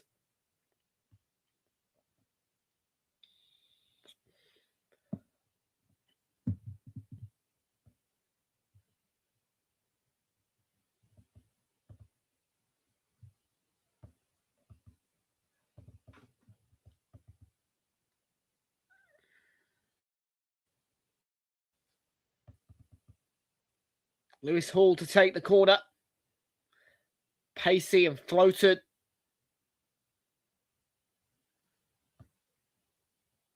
They've lost the ball and Man City trying to get away.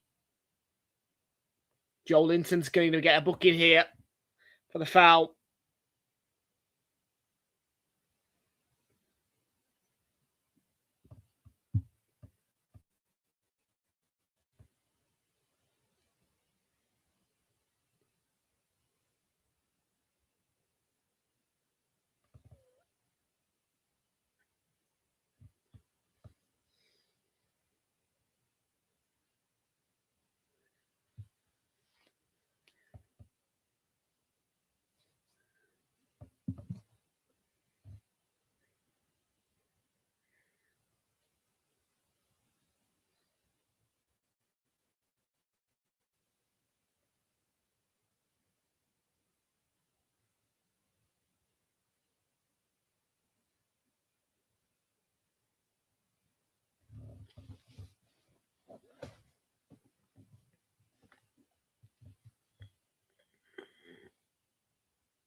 Change. Lewis Hall's been replaced by Tino Liverento for Newcastle.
So, still 3-1 Man City.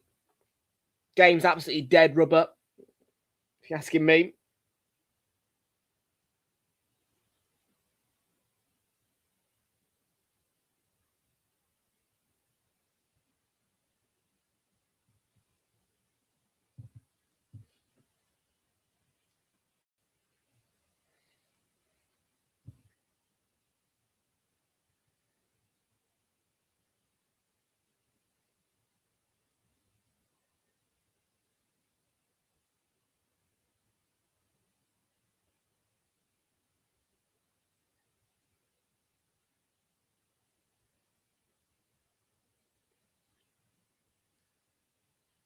So 3-1.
So 5 minutes to go. Chat is quiet. I'm not surprised by that. The game has literally just fell flat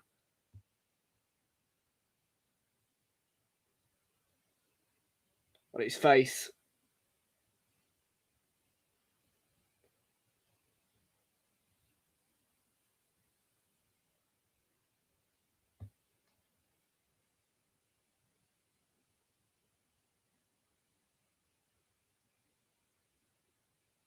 Joel Litton's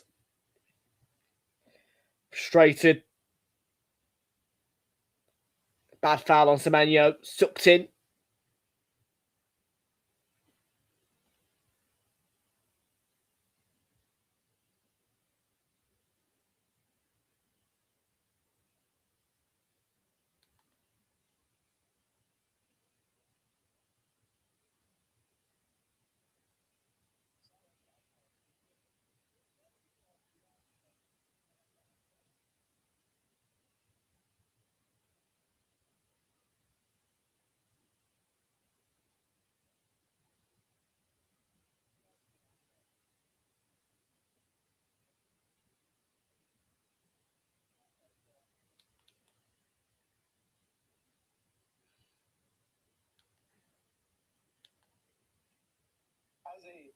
You've been told by fixture for his card has been hacked. Oh, okay.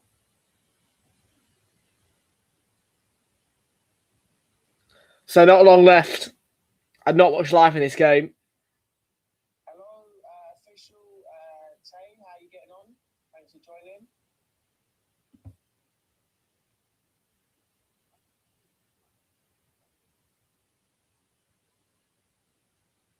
joining. My Reinders.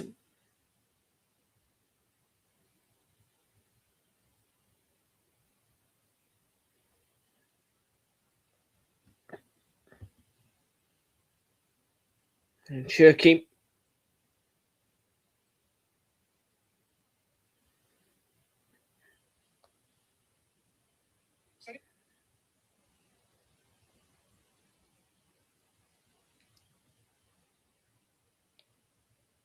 It's a joke, mate. It's a joke. Don't worry.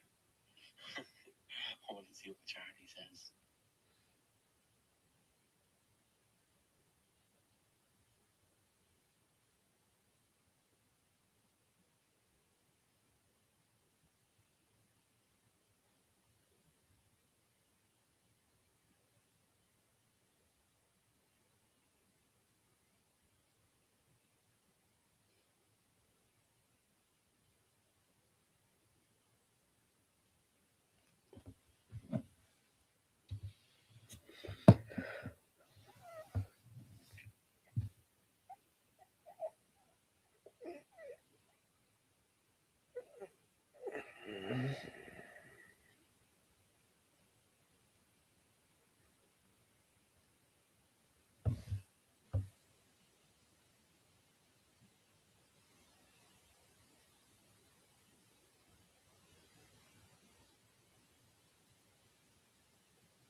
So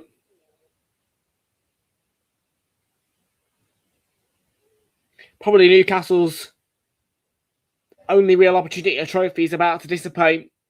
I have to say this second half has just not caught life, but Newcastle have a free kick here. And yeah, City have just swept the floor second half. Tonali's free kick completely flat, did nothing.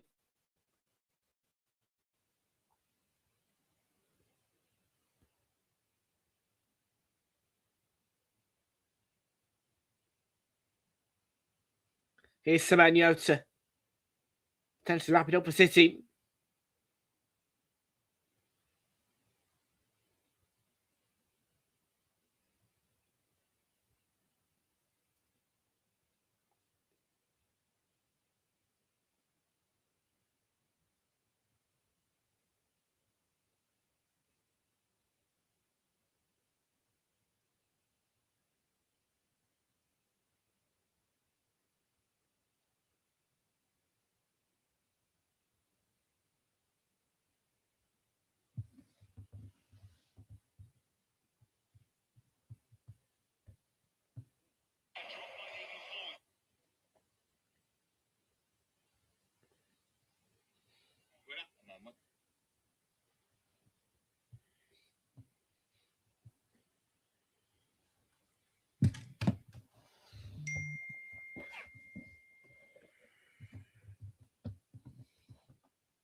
5 minutes out of time. We're already 2 minutes through it. Second half.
So 2 minutes to go.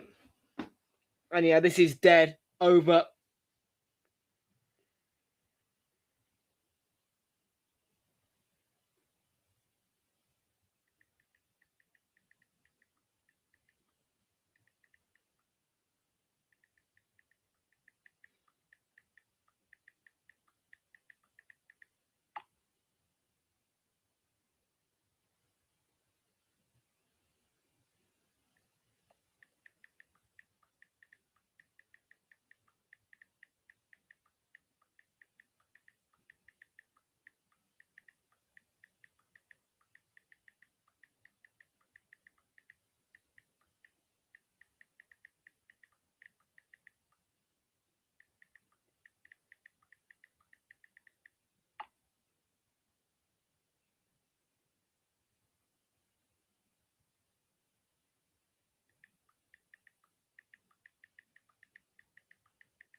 Played the 5 minutes.